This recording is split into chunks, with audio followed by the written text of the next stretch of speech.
Assalamualaikum warahmatullahi wabarakatuh.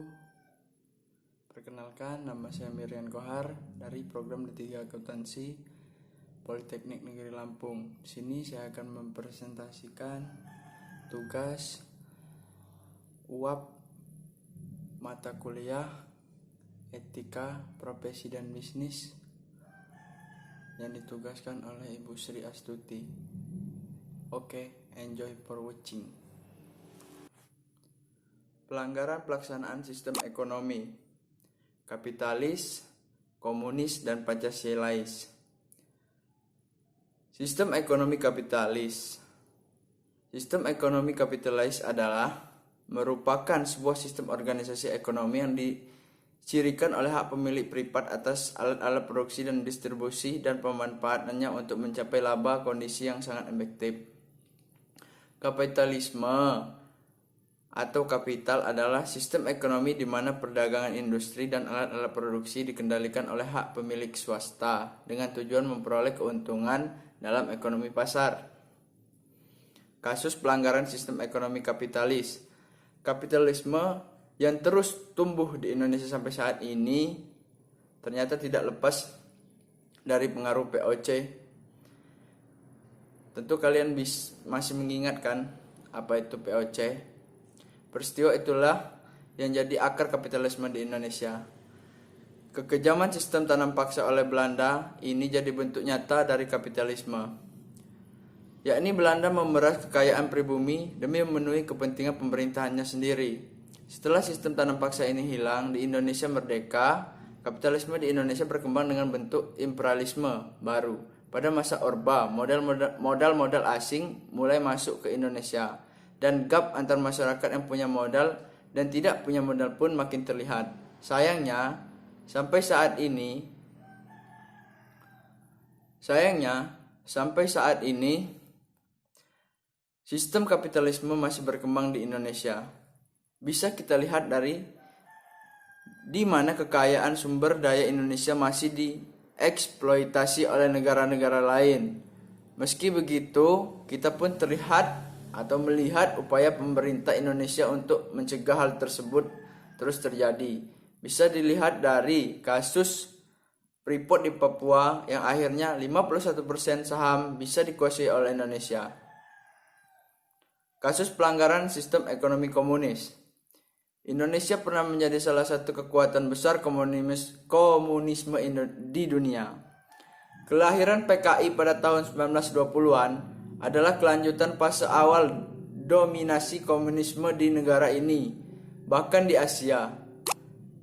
PKI, Partai Komunis Indonesia, adalah partai politik di Indonesia. PKI adalah partai komunis non-penguasa terbesar di dunia sebelum dihancurkan pada tahun 1965 dan dinyatakan sebagai partai terlarang pada tahun berikutnya. Sistem ekonomi komunis. Sistem ekonomi komunis merupakan sistem ekonomi yang semua unsur perekonomian di dalamnya diatur dan disediakan oleh negara. Dalam sistem ini, semua masyarakatnya tidak diperbolehkan untuk mempunyai kekayaan pribadi. Bisa dikatakan sistem komunis adalah sistem yang mengatur nasib seseorang atau masyarakat. Semua aspek bisnis dari yang terkecil sampai yang terbesar dipegang oleh negara dan andil pemerataan dan keberagaman. Sistem ekonomi Pancasila adalah sebuah sistem perekonomian yang didasarkan pada 5 sila dalam Pancasila. Secara sederhana, ekonomi Pancasila dapat disebut sebagai sistem ekonomi pasar dan pengadilan pemerintah atau ekonomi pasar terkendali. Ekonomi Pancasila yaitu sistem ekonomi campuran. Maksudnya, campuran antara sistem kapitalisme dan sosialisme atau sistem ekonomi jalan ketiga.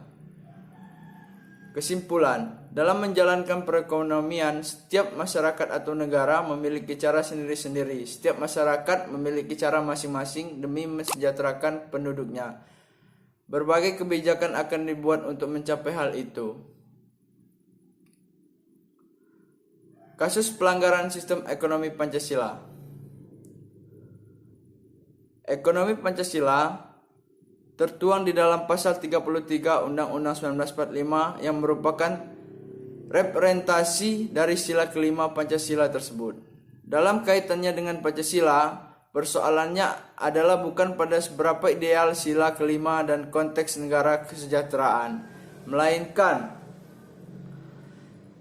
seberapa baik sila tersebut dapat diimplementasikan. Masalah mendasar dari implementasi sila tersebut adalah tidak mungkin dilakukan distribusi kekayaan yang merata pada seluruh rakyat Indonesia.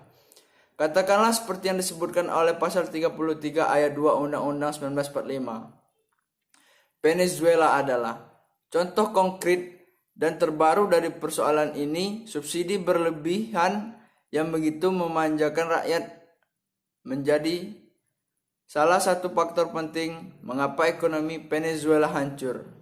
Sekalipun kebijakan itu membuat pemimpin negeri tersebut, yaitu Hugo Chavez, dikenal sebagai pahlawan bagi orang-orang miskin. Sekian presentasi dari saya, lebih dan kurangnya saya mohon maaf. Wassalamualaikum warahmatullahi wabarakatuh. Selamat beraktivitas.